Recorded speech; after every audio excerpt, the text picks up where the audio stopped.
Hi, friends, and welcome to the By Faith podcast. My name is Christine Hoover, and I'm so glad you're here. This season on By Faith, we're talking about the ins and outs of vocational ministry. Today's episode marks my last for 2021, but we have so much more to talk about, and that's why I'll be continuing this season and this theme of vocational ministry into 2022. So plan to pick up with me in January. Soon after we jump back in together, I'll release my new book for pastors' wives called How to Thrive as a Pastor's Wife. And in fact, last week I spent time in DC recording the narration for the audiobook. I'm super excited to share about this book with you and some other resources that I'm creating, and I'll be sharing all of that with you in the new year. Today, my guest on By Faith is Hannah Surh. Hannah is a pastor's wife in Columbus, Ohio, who works full-time outside the church and home. I invited her on to talk about that. How does she make decisions regarding her time? How does her work enhance her ministry? And what limitations and tensions does she experience between work, home, and ministry? We talked about all those things, but we also ended up talking about so much more. Hannah is a passionate woman, which you'll hear today in her voice. And so we talk about her passions and how we can know what God would have us invest ourselves in. We talk about being who we're created to be, learning to say no, and so much more. Here, friends, is my conversation with Hannah Surh. I am really excited to get to talk today with Hannah Surh. Welcome, Hannah. Hi, I'm very excited to be here as well. I'm excited to have you and excited to get to hear your perspective. I know what we're going to talk about, but I'm so glad to get to talk to someone who is a pastor's wife who is working full time, because we have so many pastor's wives that work full time and we don't often get to hear their perspective. So we're going to hear about that today. But first, I want to have you introduce yourself and tell us some about your family, your context, where you're serving, anything you want us to know about you. Sure. Hannah, that's who I am. I have been a pastor's wife for the last 10, 11 years. So I lived a life as a prodigal for the most of my teens and 20s. And then I came back to the Lord in my mid-20s and got married to a pastor. And that was back in Korea. So my husband, Isaac, and I have been married for more than 10 years, so 11 years. We have a 4-year-old son named Sheppy. And we planted our church in Columbus, Ohio, just a year ago. It was right when the pandemic started in the US. Oh, wow. Yeah, our first day to meet in person, we had this grand opening planned, and we were going to meet at the rec center nearby. And 3 days before our opening Sunday, we got a call and said, we're sending everybody home. So we've been meeting online since then. That was March of 2020. And just 4 months ago, we started meeting in person. So things are really feeling like we just planted 4 months ago. We are, right? We're actually meeting and we're doing events and we're just growing and seeing new people come and all these things. So that's where I'm at in terms of my church planting journey. And as you said, I do work outside the church. My official job is I do communications, corporate communications for Nationwide Insurance. And that's actually just, I work in my basement, and that started since last year, right? But I started going back to the office. So I'm in the office 6 times a month, and all the other times I'm here working from home. It's been great. I do love communications. I really love learning more about leadership. So if I can add just one more thing, I started graduate school last year. A lot of things happened during the pandemic. I think when we have all this time, we're like, what can I do? What's something different I can learn and grow into? So I started grad school pursuing communications and leadership, which is something I'm very passionate about. So one thing I can just give away right now is I'm 39 years old. I just turned 39 3 days ago. So I had to think for a minute. And I just started grad school. You know, I have a 4-year-old child. That may be a different story compared to a lot of pastors' wives. I know a lot of pastors' wives who had their first child in their 20s, and I had mine in my mid 30s. And, you know, it's never too late to start anything and pursue your dreams. So That was a long introduction, but that's who I am. I loved in a hearing it. nutshell. And also, no one can see you but me, but you do not look 39. You look very young. So that's great. Happy birthday, by the way. Oh, thank you. So before you were church planting, you were, I'm imagining, in some sort of established church? Yes. So my husband and I, we met in Korea, and that's when he became a full-time pastor. We were ministering at an international church or English speaking ministry in Korea. So it was, I just learned so much from that ministry. It was filled with people from all over the world. So that's where we met. That's where I grew spiritually, because that's when I came back to the Lord. And fast forward just a few years, we spent some time in Chicago, because that's where I'm from. And we've been in Columbus, Ohio for 6 years, and we were in an established Korean church, actually, also doing English ministry at a Korean church. In Columbus before you planted? In Columbus, yep. We did that for 4 years, yep. Okay, well, that was my next question. Why Columbus? But you were already there, so that's great. So I'd love to hear, you've talked about leadership. You love leadership. You love communication. I would imagine that plays itself out not only in your vocation, but also your ministry. What are some specific passions that you have in terms of ministry, and how did those passions develop for you? I always loved praise. And that's how I met my husband on the praise team. And praise is what brought me back to the Lord. Just music and everything. And I think maybe 2 years ago, I would have said praise, I'm going to die praising, and praise music, praise is just all I'm going to do. But I think through the church planting journey, I've learned that I can't just pursue the things that I love, because there's a need everywhere. Yeah. So once I started pursuing other things, I learned that, wow, I can be passionate about this too.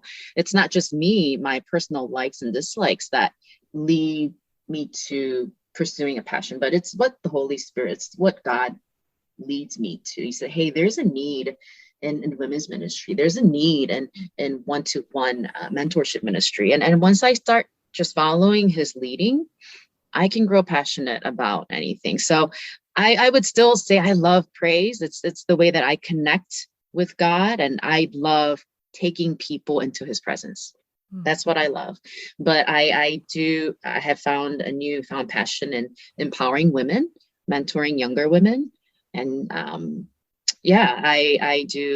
am a part of a justice ministry. We don't have an official title yet, but a justice ministry that focuses on anti-human trafficking. And a lot of trafficked women are, I love meeting with them and just empowering them and hearing their stories and learning that, man, the life that they lived is so different from mine.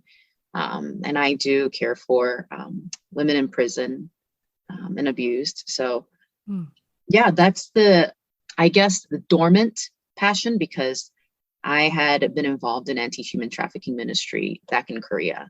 So I say dormant because I think I kind of hid that away in the US for various reasons. And it's really come back to life last year.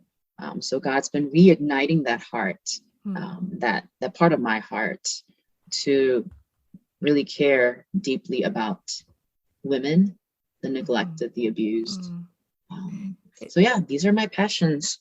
Is that justice ministry something that you're starting at your church, or you're involved in something that someone else has started? Yes, it is something that we are starting, and we are connecting with local organizations. And I recently became a board member at a nonprofit organization called She Has a Name. And it's She Has a Name is a community that connects volunteers and people, the community, to different organizations that work directly with trafficked victims and abuse and stuff like that. So yes, our church is currently about 15 to 20 people. So it's on the smaller size. So that's why I'm a little hesitant to call it an official justice ministry, but definitely there is an unofficial justice activity happening in our church. I can't wait until that day. I do have a dream of creating a ministry and calling it a justice headquarters, where just everything related to justice. And I can go on and we can save the topic for another day, but just this is just really so core at the center of the gospel, and Jesus truly cares about justice. So yeah, I love it. I can see the passion. Yeah. I can hear it. Awesome. How did you know? I'm listening through the ears of those hearing this who are thinking, I don't know what my passion is. I don't know where, especially, I mean, you even saying you're church planting and you have 15 to 20 people, a lot of church planters might go, well, I'm trying to just stay afloat right now. Like, how did you know, Hannah, that this was a passion that God was asking you to invest your time and your heart in? Mm-hmm. Yeah, I hear that question a lot, especially from younger women. And my advice to them is just be patient in finding your passion and know that everybody is different. I'm a passionate person and I express my passion. So you may look at me and go, wow, that woman is so passionate. But in reality, my passion, if there is a level of passion, right? And only what Jesus can measure. If there is a level of passion, my passion might be very little compared to someone else who's quiet about it, but internally they're very passionate. So don't, because I'm so expressive and I tend to look passionate. Don't think that, oh man, I don't think I could ever be like Hannah. You probably won't express it like me because we're so different. But if there is a tug in your heart and you are motivated to think about it, plan and dream, whatever allows you to dream is your passion. And until you get there, continue practicing at it. I think a lot of women are frustrated that they can't find their passion, yet they don't go out and explore. I think the key component is we go and explore. I didn't know that I loved empowering women and leadership until I went out and have ministered to women, talked to women. In fact, to have compassion for those who are neglected and those who are hurt and suffering. I didn't realize that until I suffered, until I went through the valleys and the desert. And then I realized, oh my goodness, life here is so difficult in this place. I wonder what it feels like for those who live in the valleys for decades and they have no hope. They have no glimpse of hope. They don't have anybody reaching their hands, and there are so many people like that. So yeah, sometimes it took me to be in a very bad place, a very ugly place, to have compassion and empathy for those who live in that bad and ugly place and who have lived in that place for many, many years. So one key, my answer is just keep exploring, keep doing things that you don't normally love doing, and then you start to recognize this is something that I don't want to do, and this is not what I'm passionate about. And discovering the things that you're not passionate about is a start to discovering your passion. That's right. I always tell my kids that it's just as important to know what you don't love doing as much as you know what you do love. You can cross things off the list. Yes. I think also what I found as a church planting pastor's wife is that you have the ability, we always use the word DNA, like it's almost like you are passing on your DNA, what you love and what you're passionate about, because you're building the church from the ground up. That often transfers to the church. And that's sobering because some of the things that are my weaknesses or my husband's weaknesses can also transfer. But one thing that I love is that we have this opportunity for influence.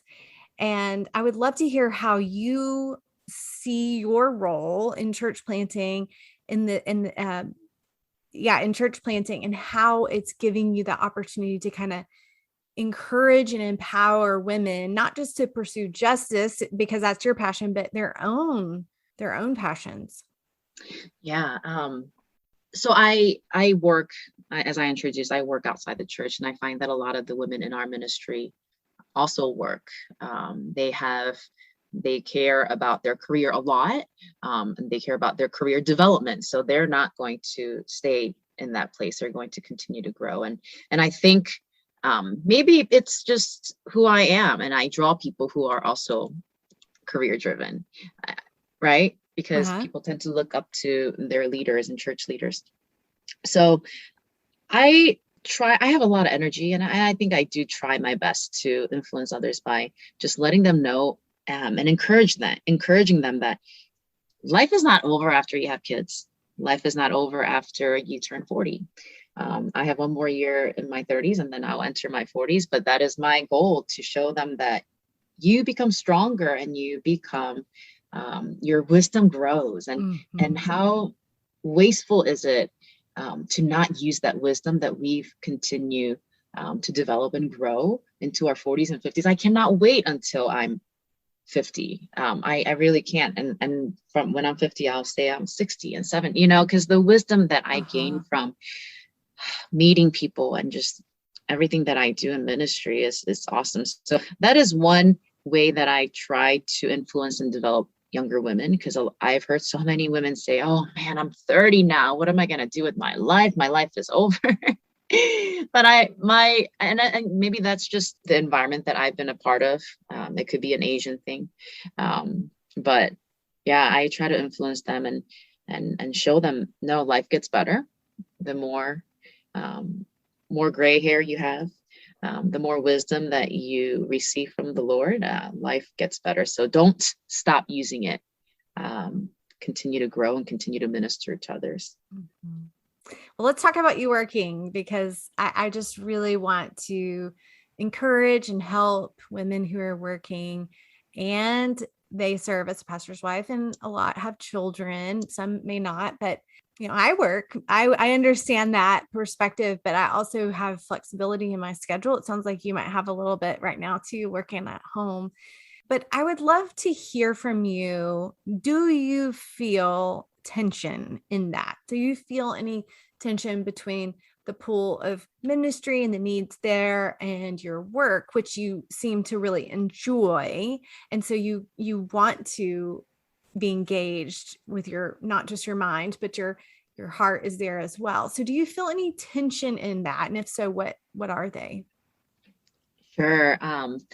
There is tension in, because of my passion, and I just want to do everything. That's my problem. I want to say yes to everything.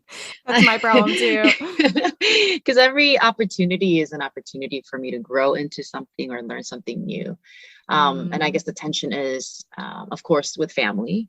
Um, I uh, my 4-year-old goes to pre-K now, but before he was at a daycare, and they had a field trip to the zoo, and I told him I'll be there and dad will be there. And it was, I guess I underestimated his ability to remember promises, because he was 3 back then.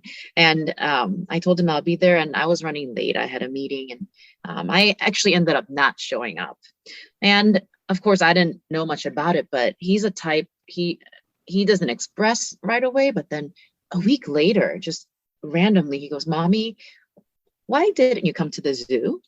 And that was already a week ago. And that really broke my heart. And I think that was the first time I just really felt like, man, it's it doesn't feel good to, miss out and break promises with my son.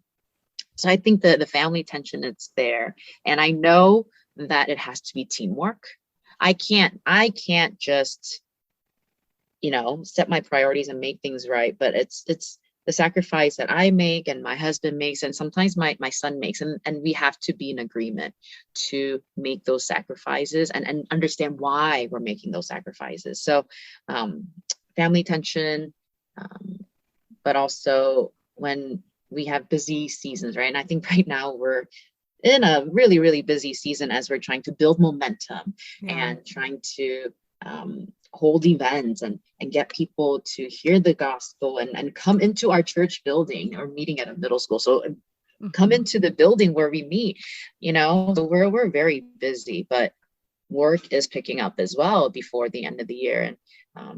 And also I'm going to start my class for my grad school in a month. So just time management, and there's frustration. I remember just one time, I had no time to eat or chew my food. So we got a bunch of protein shake type of things. And I was like, I don't have time to eat. I'm just going to drink my food. But those who know me know that I love food, and I definitely live to eat. So those are some of the very, humorous tensions that Yeah. I live with. But, you know, it's good to realize that I'm just mere human. It's good to realize that I can't pursue everything that I love to pursue or I'm passionate about. And it's a good place for me to just get down. And that's one of the benefits of working in the basement. I just go sit on that yoga mat and get on my knees and say, Lord, I can't do this anymore. And just spending that sweet time with the Lord. That's how I would overcome my tension. So yeah, there's tension everywhere, but it's good. It stretches me and it allows me to just lean on God and be reminded that I'm just human, desperately in need of Jesus. Do you have any other words of, practical things that you do when you're facing kind of the decision that involves, maybe it's the family and work responsibilities that overlap, or it's a church opportunity and work responsibilities that overlap? Like, how do you make decisions about what you will and won't do? Do you have any tips on that? Mm-hmm. Yeah. I am naturally a very flexible person. I know that everybody's different, but I do thrive. One of the things I read in my resume is thrive under spontaneity. I love just spontaneous things popping up. And when a plan goes wrong, I love to fix it and go, okay, well, what can we do? Whereas my husband, he is the opposite. If something goes wrong with his plan, then, his whole day is thrown off.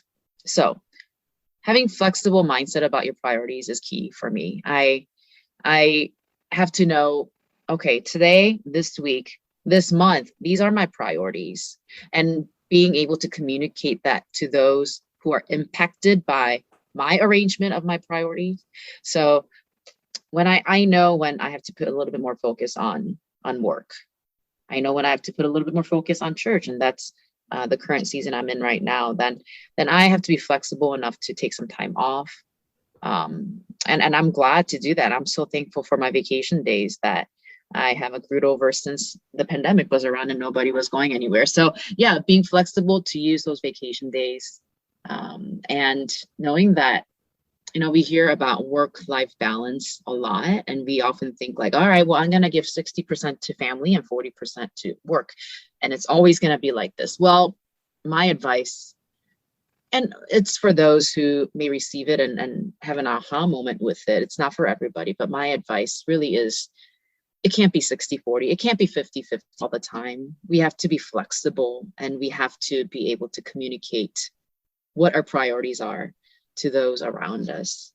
Yes. Yeah. And to be able to be fully present in wherever we are. I think sometimes when we try to, what ends up happening is we feel guilt. We feel like, oh, I'm doing this, but I should be doing that. I'm doing this, but I should be doing that. And then we're never fully present in what God has given us. Right. So I'd love you to speak to that about guilt, because I do think that sometimes, for various reasons, pastors' wives who, just from talking to you a few minutes, I can tell you're very driven. You have a lot of interests, and I think sometimes women have problems accepting, if they are like that, accepting that that's a good thing, that that's God-given, that they kind of have this idea of a mold that they should fit in as a pastor's wife, or a woman, or, whatever it is. And they feel guilt over not being who they think they should be, or they should be able to handle all of these things. So I wonder if you ever deal with guilt, or if so, how do you deal with that? And if not, what are some truths that have helped you to get to that point? Sure. I've dealt with guilt. It's not something that I'm struggling through these days, but I think there was a season of me overcoming just a season of guilt or feeling not good enough, right? To be a pastor's wife. I was not a typical, well, I don't want to say typical, because what is typical? It's still relevant, right? Every pastor's wife says that. I'm not a typical pastor's wife. Well, that's good. That's good. But I really think I'm not typical. And I think it took me some time to come to a place and recognize that this is a good thing, because there is a group of women out there who look to me and go, oh my, and I've heard this so many times, you're not a typical pastor's wife. And they've said it with bright eyes, and they've said it with just feeling encouraged that they've seen a pastor's wife to be this very nice and gentle. And these are great characters. I do need to pursue these characters as well. And they thought, that's not me, that mother of 5 children, who's always, taking care of their children. And yeah, and that's just not me. And they felt out of place in the church, and they see me, they're like, oh my goodness, this woman is crazy. And I can relate to her. So anyway, guilt. Yes, I have dealt with guilt a while ago. Just feeling like I can't pray such godly prayers, and what is a godly prayer, right? It's gotta be just something that the Holy Spirit speaks through you. And it's something from the heart. And it took me some time to come to a place of just being confident in my prayers, feeling guilty that, sure, I'm not cooking enough for those who are sick, because I love food. I love to share what I eat. And I don't have time for that. I'm not making something homemade. I don't bake. But then a lot of wonderful women do. So feeling like, why is it always me just buying something from the grocery store? When we do like a dessert potluck or something, like I'm always the one buying something from the grocery store and pretending like I baked it. No, I wouldn't go as far as lying, but feeling guilty about that. But I think what helped me to overcome that guilt is really words of other women who have told me, you are different and I am encouraged by you. And just really knowing that as long as what you're doing is not sinful, as long as you're pursuing the characteristics of Jesus, it is okay to be different. And as long as you're not being arrogant about it, or just, and as long as I'm striving to learn something new, right? To be that gentle pastor's wife figure. I think when I say that, we may all have someone in mind, that, that pastor's wife that really nurtured you and the members of the church. As long as I pursue that character in my own way, I think it's okay for you to continue just being who you are. So I guess what I'm trying to say is, you don't just say, well, this is who I am and this is who I'm going to be forever, because there are other ways that God wants to grow you and develop you. So overcome your guilt, but also try to learn new things. And that's my theme of my life, is just trying to learn new things, new ways to be a pastor's wife, new ways to bless people, because one type of pastor's wife can't be a blessing to everybody. That's so good. And I just, for me, I think it's beautiful that we do things differently. I think that I struggled with the mold of the pastor's wife for a long time, because I genuinely admired pastor's wives around me, but I have a different personality than them and different gifts. And to try to be them is to not be who God has made me. And I've just come to really love and value the differences, not just in pastor's wives, but in all people, God's people, and what you're describing, and how women see themselves in you. They may see themselves in the mom of 5 who is homeschooling and all that. We need all those pictures of godly women doing different things. The goal isn't uniformity, it's unity. And I love how the Bible speaks of the church as the manifold wisdom of God, almost like a prism, that there's so many colors and so much variety in the ways that we honor him and serve him. And I think that's what makes the church his wisdom and it shows his beauty. So I love that you're bringing that out. And I hope that gives freedom to women who are listening, who are thinking, well, I'm not like that so-and-so pastor's wife down the street. And I say, good, be who you are. And like you pointed out, we all want to have godly character, and that will be the same, right? We want to grow in the fruits of the Spirit, but how we serve is going to be vastly different. And that is really good. Right. Yeah. Amen. So I'd love to talk about some of the limitations that work brings in for you. One being, and you mentioned a lot of women in your church work as well. And so I'm wondering, as you're trying to reach out and invite people into the church, as you described earlier, how do you make time for that with your work schedule? Do you have any tips that you can give working women as far as how do you make time and get creative about ways that you can reach out to other women? Yeah, the pandemic definitely helped. I think the flexibility of working from home. And I know that many people now, working professionals, are pursuing that option. If they may be switching jobs just so that they can gain that flexibility to work from home. So that was a game changer for me. I was able to take time off during my lunch as long as I didn't have any meetings or conflicts. And it's encouraged that we take time off for ourselves. So I could go have coffee during lunch. And weekends are available and evenings are available, as long as I am not compromising my job, because that is also a God-given task. I should always pursue excellence in everything that I do. And that is my goal.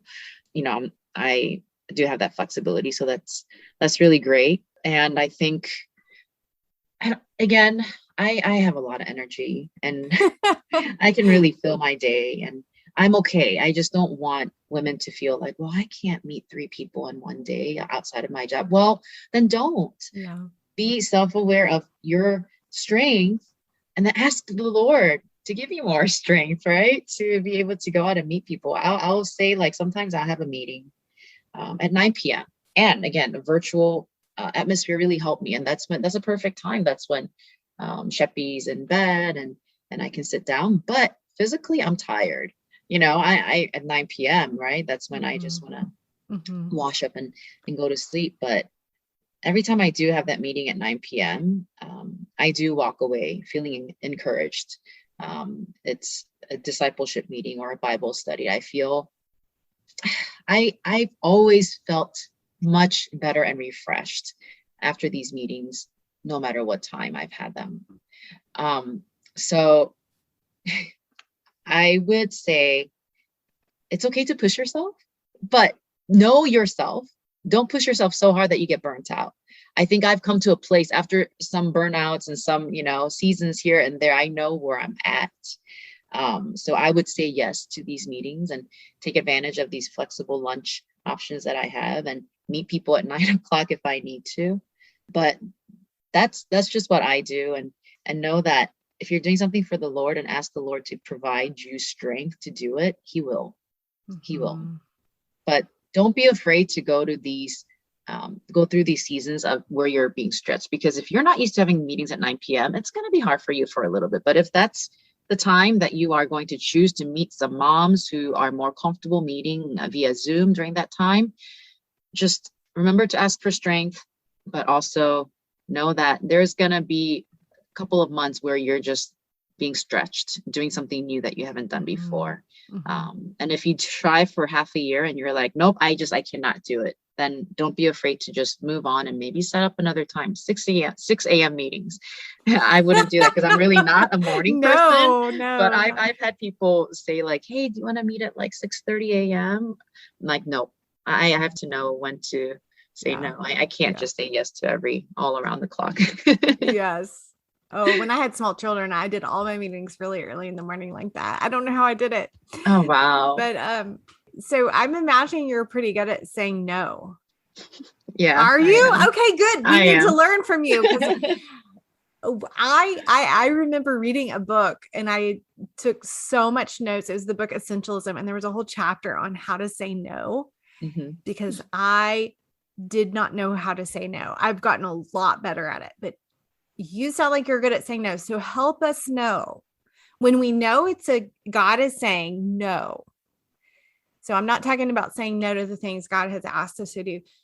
We know it's a no. How do you handle that? Mhm. You know, I think before we learn to say no well, we I we should learn to say yes well. I've often encountered people who um, just think for days and months about the answer that they should provide. Should I say no? If I say no, then this is going to happen. If I say yes, this is going to happen. And, I say, just say yes. Do you have the time to do it? Do you have the ability? What's stopping you from saying yes? So this is my easy answer. And it's that I just say yes to all the things that I love. And if I have the time to do it, I say yes. And then again, I have to know my strength. I have to know myself. Self-awareness is just super important. Before I say yes to everything, I have to know, okay, is this going to increase my wisdom, knowledge, benefit my ministry, relationship with the Lord? Is this going to make me a better person and leader in ministry? Or is it just something that I enjoy doing and, I want to do it? So I think I'm at a place where I've learned to say yes really well. And that helped me to say no, because when I say yes to the things that I want to do and continue, I want to commit to, I know what I don't want to commit to. And there are times you are going to say no to the things that you really, really want to do because you have no time and you have to be realistic. And it's important to say no to these things well. So saying no for now, to whoever is requesting that on you, say no for now, but give good reason so that maybe in the future you can say yes to that. Yeah. And some people will just say yes because they're so nice and they'll say yes. And I really don't like seeing people just like fade out of the scene of a ministry because they don't know how to say no. Right. And they're just unhappy doing what they have committed to.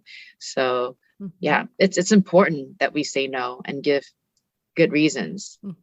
Yeah. I think it's in some ways it's discipleship. We're teaching other people, hey, it's okay to say no. And when you say no to me, there have been times where I've asked somebody to volunteer for something and they say a gracious no. I've prayed about this and I just really don't think this is right for me. I always try to affirm that and say, thank you for saying no. I respect that. I respect the no. So I think that's part of it too, is just making it a part of the culture that we're going to serve sacrificially, but we're also going to say no sometimes. And that's good. So just a final question. I'm thinking that especially the context you've described in which you serve, that your work probably and having the experience of work probably enhances the ministry work that you're doing within your church and community. So how does your work enhance what you do? Yes, definitely.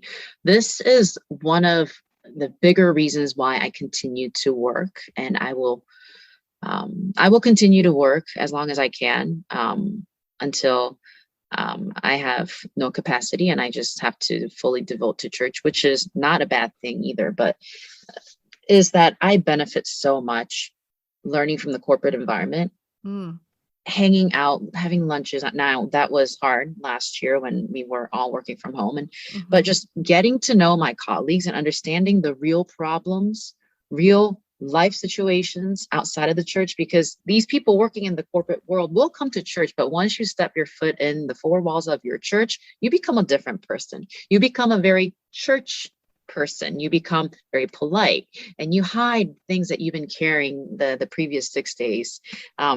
But at work, you're just open, right? So I get to know people's lives, and I get to know that things that I read on the news, things that I see on social media are real. Because I can tend to think, oh, that's happening so far away. Oh, no, not in my community. But we are all living in, I believe, especially Christians, we do live in a big bubble, or a small bubble. I think if you especially grew up in the church and that's your number one community.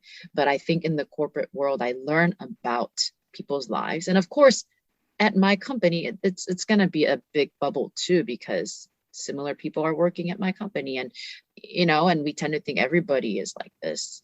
everybody's is like my colleagues, but no, there's bigger community out there. So yes, it's really, it helps me to know what people outside the church are thinking, what they're doing, what they're struggling with. But also I learn a lot about, because I'm doing communications, I learn a lot about communications, strategic communications and internal communications. What's the best way to communicate to our church members? What's the best way to connect with them and reach them? So these are things that I've always learned. Previous to my current role, I was a supervisor. So I got to learn about leadership. And that's where I just gained a great passion for leadership, because the power to influence people, I learned that in my workplace. And I'm very blessed to be able to have all these programs that I get to take at my work. And they teach you a ton about leadership, about effective communication. And these are all things that I can use in the church. And what I learned in the church, I can bring back to my company. So I can just help both ways. And about organization, right? About organization. I'm learning a ton about that as well. One thing that we recently encountered is that our core group, most of them work in a corporate setting. And we realized that when we brought an outsider into our meeting to get his perspective on organizing an event, we realized that we were so corporate-like, and we didn't know that until we had to bring in an outsider to kind of evaluate, how we plan. And we're so professional about it. And sometimes I think when you're organizing events in a church event, you don't have to be so corporate-like. And we just didn't know that, because we're just our core group leaders are all in corporate settings. And that's a lesson that we learned. We had a follow-up discussion, and we said, you know what, it's good to have an outside perspective come in and kind of reshuffle our planning, how we structure things, because we tend to be a little bit too much corporate, and we tend to be a little bit too much, everything's about the organization, the planning. But sometimes when you're just preaching the gospel, sharing the love of Jesus, simplicity is a good thing too. So yeah, I learn back and forth.